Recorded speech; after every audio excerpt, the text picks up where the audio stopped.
लूका अध्याय 9। फिर उसने 12 को बुलाकर उन्हें सब दुष्ट आत्मा और बीमारियों को दूर करने की सामर्थ और अधिकार दिया और उन्हें परमेश्वर के राज्य का प्रचार करने और बीमारों को अच्छा करने के लिए भेजा। और उसने उससे कहा, मार्ग के लिए कुछ न लेना, ना तो लाठी, ना झोली, ना रोटी, ना रुपये और ना दो दो कुर्ते।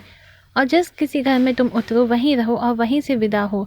जो कोई तुम्हें ग्रहण ना करेगा उस नगर से निकलते हुए अपने पाँव की धूल झाड़ लो कि उन पर गवाही हो। सो वे निकलकर गांव-गांव सुसमाचार सुनाते और हर कहीं लोगों को चंगा करते हुए फिरते रहे।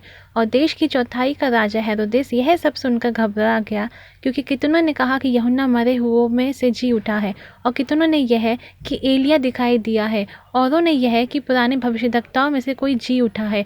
परंतु हेरोदेस ने कहा, यूहन्ना का तो मैंने सिर कटवाया, अब यह कौन है जिसके विषय में ऐसी बातें सुनता हूँ। और उसने उसे देखने की इच्छा की। फिर प्रेरितों ने लौटकर जो कुछ उन्होंने किया था उसको बता दिया, और वह उन्हें अलग करके बैतसैदा नाम एक नगर को ले गया। यह जानकर भीड़ उसके पीछे हो ली, और वह आनंद के साथ उनसे मिला और उनसे परमेश्वर के राज्य की बातें करने लगा, और जो चंगे होना चाहते थे उन्हें चंगा किया। जब दिन ढलने लगा तो 12 ने आकर उससे कहा, भीड़ को विदा कर कि चारों ओर के गांव और बस्तियों में जाकर टिके और भोजन का उपाय करें, क्योंकि हम यहाँ सुनसान जगह में हैं। उसने उनसे कहा, तुम ही उन्हें खाने को दो। उन्होंने कहा, हमारे पास 5 रोटियां और 2 मछली को छोड़ और कुछ नहीं, परंतु हाँ, यदि हम जाकर इन सब लोगों के लिए भोजन मोल लें तो हो सकता है। वह लोग तो 5,000 पुरुषों के लगभग थे। तब उसने अपने चेलों से कहा, उन्हें 50-50 करके पाँति में बैठा दो। उन्होंने ऐसा ही किया और सबको बैठा दिया।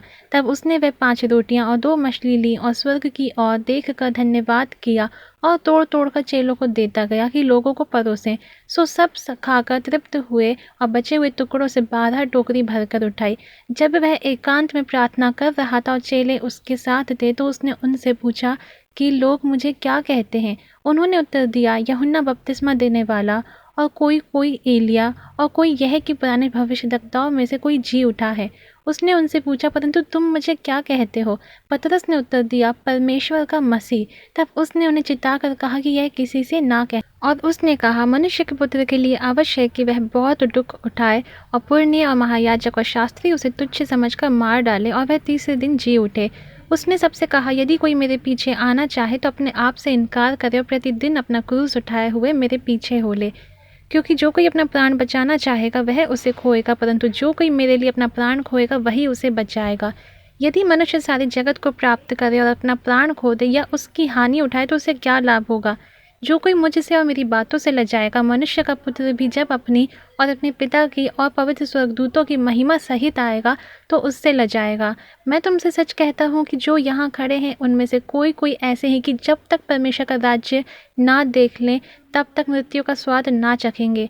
इन बातों के कोई 8 दिन बाद वह पतरस और यूहन्ना और याकूब को साथ लेकर प्रार्थना करने के लिए पहाड़ पर गया। जब वह प्रार्थना कर ही रहा था तो उसके चेहरे का रूप बदल गया और उसका वस्त्र श्वेत होकर चमकने लगा। और देखो, मूसा और एलिय्याह ये 2 पुरुष उसके साथ बातें कर रहे थे। ये महिमा सहित दिखाई दिए और उसके मरने की चर्चा कर रहे थे जो यरूशलेम में होने वाला था। पतरस और उसके साथी नींद से भरे थे, और जब अच्छी तरह सचेत हुए तो उसकी महिमा और उन 2 पुरुषों को जो उसके साथ खड़े थे देखा।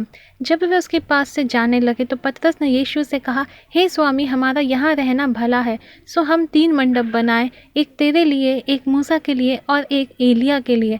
वह जानता ना था कि क्या कह रहा है। वह यह कह ही रहा था कि एक बादल ने आकर उन्हें छा लिया, और जब वह उस बादल से घिरने लगे तो डर गए।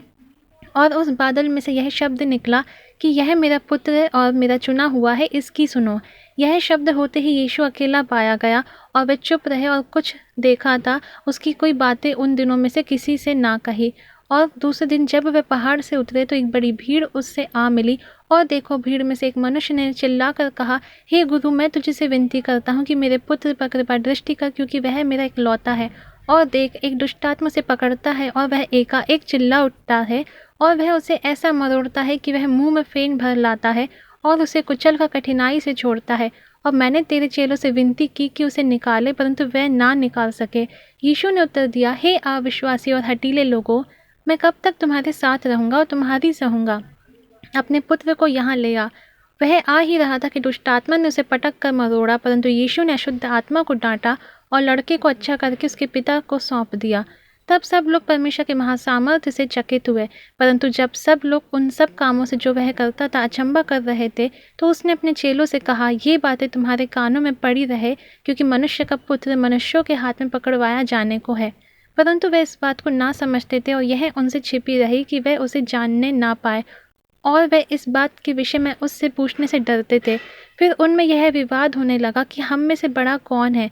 पर यीशु ने उनके मन का विचार जान लिया और एक बालक को लेकर अपने पास खड़ा किया और उनसे कहा, जो कोई मेरे नाम से इस बालक को ग्रहण करता है वह मुझे ग्रहण करता है, और जो कोई मुझे ग्रहण करता है वह मेरे भेजने वाले को ग्रहण करता है, क्योंकि जो तुम में सबसे छोटे से छोटा है वही बड़ा है। तब यूहन्ना ने कहा, हे स्वामी, हमने एक मनुष्य को तेरे नाम से दुष्ट आत्माओं को निकालते देखा, और हमने उससे मना किया, क्योंकि वह हमारे साथ होकर तेरे पीछे नहीं हो लेता। यीशु ने उससे कहा, उसे मना मत करो, क्योंकि जो तुम्हारे विरोध में नहीं वह तुम्हारी ओर है। जब उसके ऊपर उठाए जाने के दिन पूरे होने पर थे, जो उसने यरूशलेम को जाने का विचार दृढ़ किया, और उसने अपने आगे दूत भेजे, वे सामरियों के एक गांव में गए कि उसके लिए जगह तैयार करें। परंतु उन लोगों ने उसे उतरने ना दिया, क्योंकि वह यरूशलेम को जा रहा था। यह देखकर उसके चेले याकूब और यूहन्ना ने कहा, हे प्रभु, क्या तू चाहता है कि हम आज्ञा दें कि आकाश से आग गिरकर उन्हें भस्म कर दे?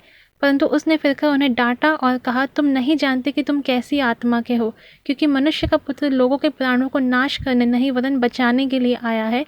और वे किसी और गांव में चले गए। जब वे मार्ग में चले जाते थे तो किसी ने उससे कहा, जहाँ जहाँ तू जाएगा मैं तेरे पीछे हो लूँगा। यीशु ने उससे कहा, लोमड़ियों के भट्ट और आकाश के पक्षियों के बसेरे होते हैं, पर मनुष्य के पुत्र को सिर धरने की भी जगह नहीं। उसने दूसरे से कहा, मेरे पीछे हो ले। उसने कहा, हे प्रभु, मुझे पहले जाने दे कि अपने पिता को गाड़ दूँ। उसने उससे कहा, मरे हुओं को अपने मुर्दे गाड़ने दे, पर तू जाकर परमेश्वर के राज्य की कथा सुना।